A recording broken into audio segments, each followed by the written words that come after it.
Okay, magandang araw mga bro. Welcome back na naman sa aking channel. Ayan. Bali, mayroon na naman tayong tanggap dito mga bro na isang Bluetooth speaker.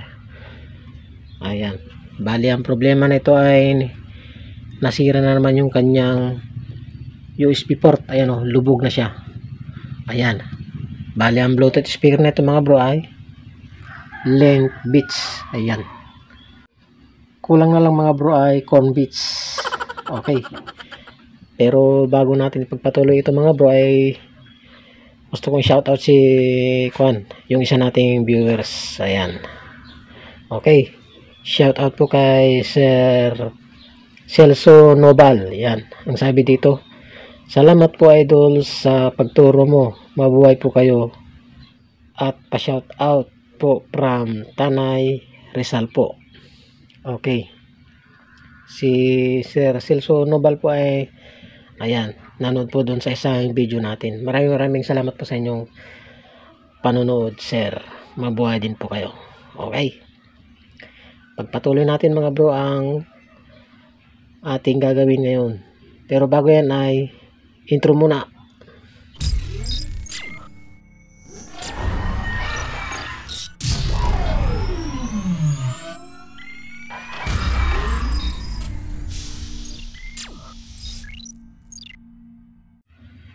So, bali ito na mga bro yung ating gagawing Link Beats na Bluetooth speaker. Ayan.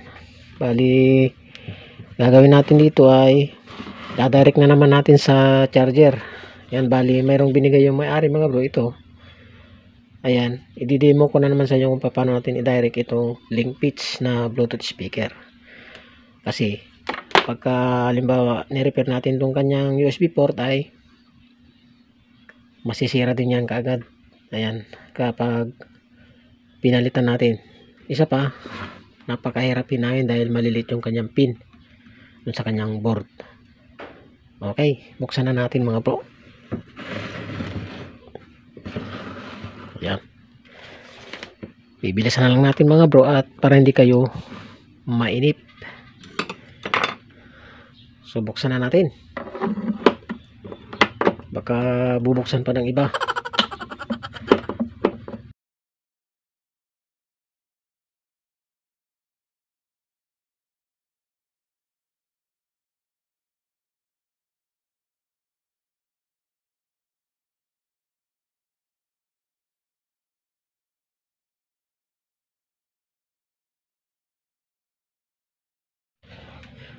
So, bali natanggalan natin mga bro yung kanyang tornilyo. Ayan. Bali may lagayan siya ng mic dito. At kung daw ito, pinagbibidyo ng may-ari. Ayan, buksan natin mga bro. Ayan. Bali, tanggalin muna natin itong kanyang battery. Bali, may laman pa naman itong kanyang battery mga bro. Hindi ko lang na-testing kanina. Pinatugtog ko na yan. So, dito mga bro, ayan. Focus lang natin. Ayan. Bali, tanggalin natin muna yung kanyang holder na screw.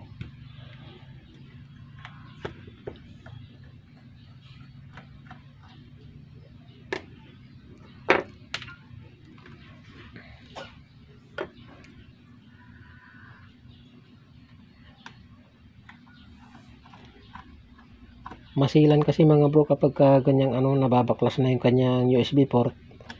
Mahirap ibalik kung wala kang panghinang na yung maliit ba. Tapos masisira din kaagad pag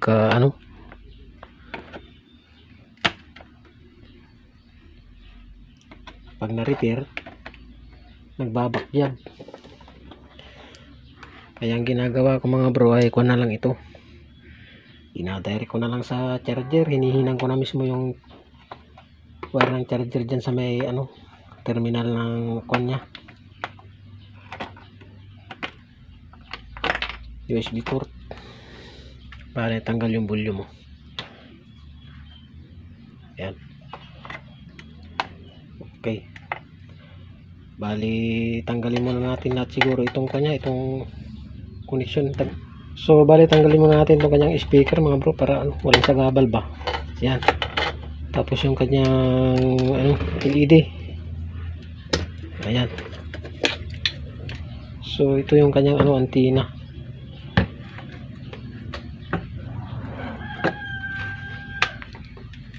Ayan. Tabi muna natin to para mag-focus muna tayo dito sa kanyang USB port.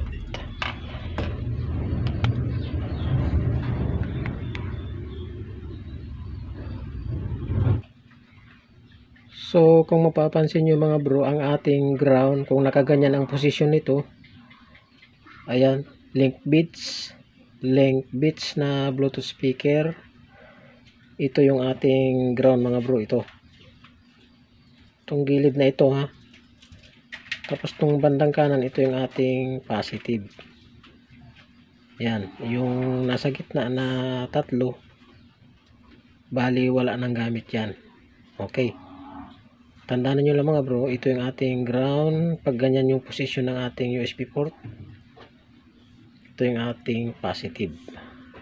Ayun, papunta dun sa yan, paan ng regulator na yun, sa input ng regulator na ito. Okay, bali ito yung light indicator nya mga bro na kulay red. Ayan. So bago natin ihinang yung USB connector natin, ay puputulin muna natin yon. So bago natin ihinangin mga bro, ayan, may tips ako sa inyo. Ayan, di ba ito yung natin ito yung pinaka positive natin, itong malapad na ito. Ayan, kukuskusan natin yan, tatanggalan natin ng kulay green yung kanyang varnish para medyo madali natin na mahinang. Yan. Yan, ganyan.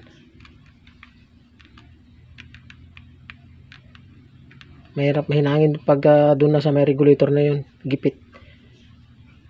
Ito yung ating positive. Yan, yan. So natanggal na mga bro yung kanyang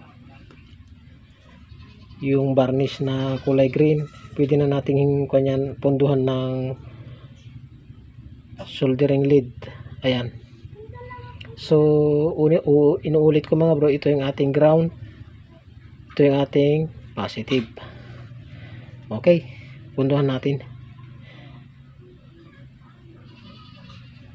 mga bro. Ayan.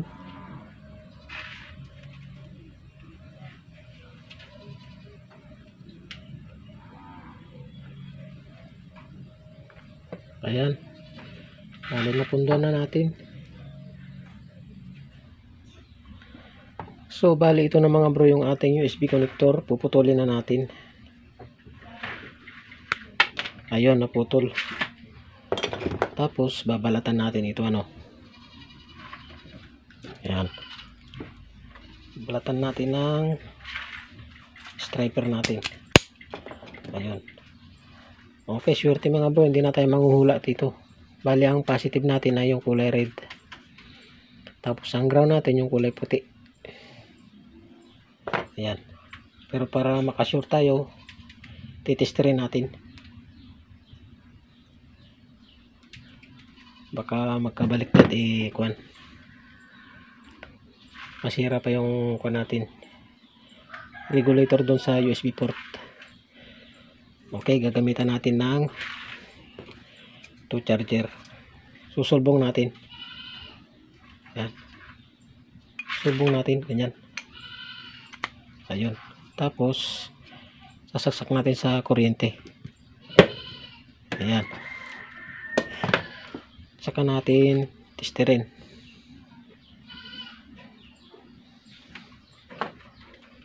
Kung yun talaga yung positive niya, yung kulay pula. Lagyan natin sa DC 10 volt kasi 5 volt yung ating titesterin. Yan, try natin. So try natin mga bro. So yun nga mga bro, yung kulay red nga ang positive, kaya pumalo ng pakanan yung ating tester. Pero pag bumalik, baliktarin nyo lang. Okay, kakabit na natin ito mga bro dun sa ating USB port sa kanyang board. So bali natin ikabit mga bro yung ating USB port, ay testerin natin kung baka may shortage dito sa USB port. Ayan. So testerin natin mga bro, baka may shortage. Ayan. So ito yung ating pinaka ground, tapos yun yung ating positive. So ayan, tapos baliktarin natin mga bro. Naku, shortage. Obligadong tatanggalin natin itong USB port natin. Yan. So tatanggalin natin mga bro yung USB port, baka yun ang sanay ng pagka shortage. Kung hindi yun, kung halimbawa natanggalan natin yung USB port, ay baka yung regulator na yun, yung maliit na yun. Okay, tanggalin natin.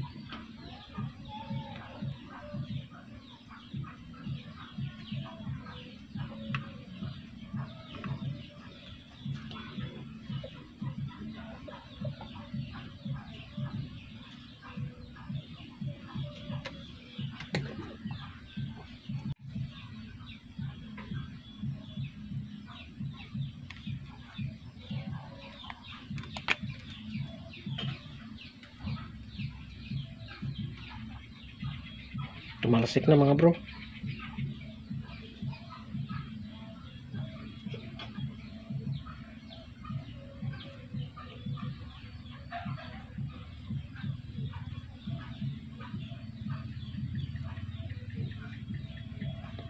So ayan,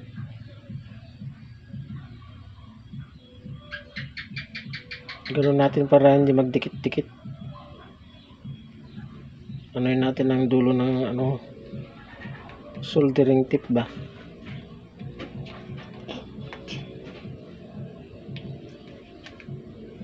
Okay.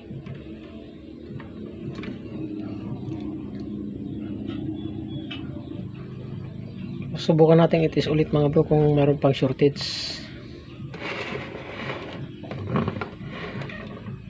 Yan dito, para makita.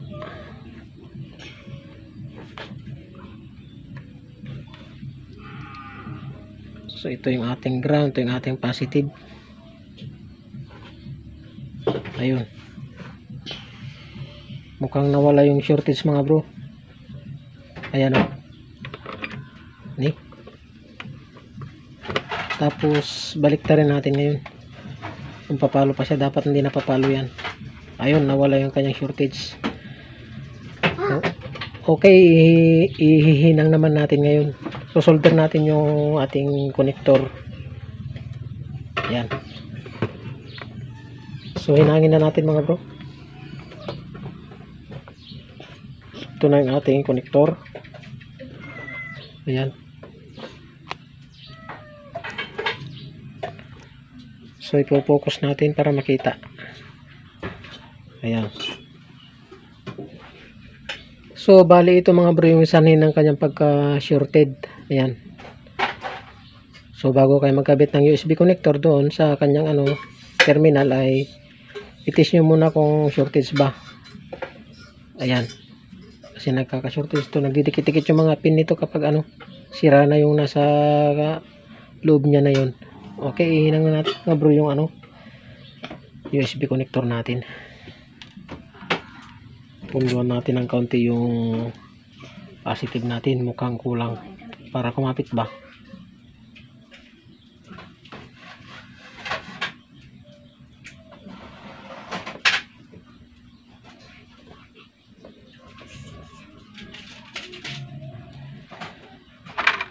So unahin natin mga bro yung ating positive.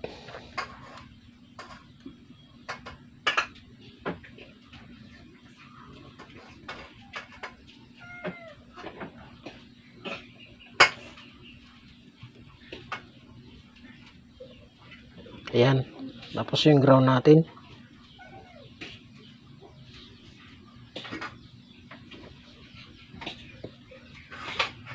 Okay. So bali natin mga bro, bago natin saksak mga bro, i-check natin kung mayroong nagdikit. Ayan, mukhang wala namang nagdikit. So itis natin. Kasi masyadong maliliit mga bro. Itis natin. Para makasure, baka masira pa yung charger natin. Bagay, may mga charger na automatic. Pag na shortage, walang automatic na mawawala yung kanyang output. Ayan.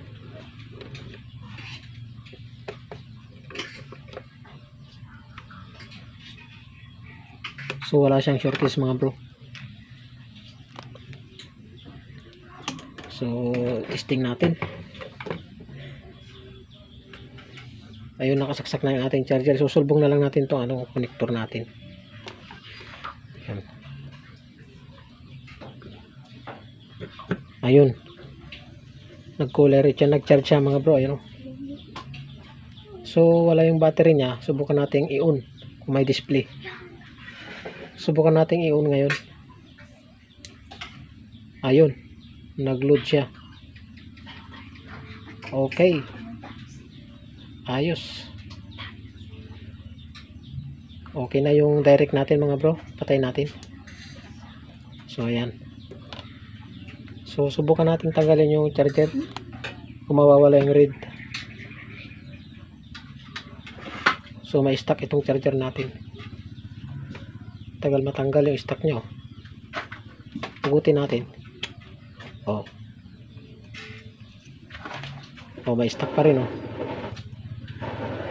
Original kasi ito mga charger to ng Oppo. So may pundo siya oh. Pag tinanggal natin, matagal matanggal yung pundo niya mga bro. Oh. May magic yata to ah. Oh, wala na. So saksak natin sa kuryente. Ayun. Oh. Okay, ayos na mga bro. Ayan. So ikakabit natin at ipa-final test natin mamaya. Okay. So bali na ibalik na natin mga bro yung ating Length Beats na Bluetooth speaker. Pwede na natin siyang testingin. Okay, saksak natin sa kuryente. Ayun. Nag-charge na siya oh. Okay, testing natin. Okay. Ayos na naman mga bro. Kakarga na siya. Okay, ganun lang mga bro, mag-direct ng charger sa USB port natin pagka sira na naman. Okay, para ito dun sa mga Length Beats na Bluetooth speaker. Ayan. Okay, kita-kita na naman tayo sa susunod ng mga video ko mga bro, at God bless mga bro.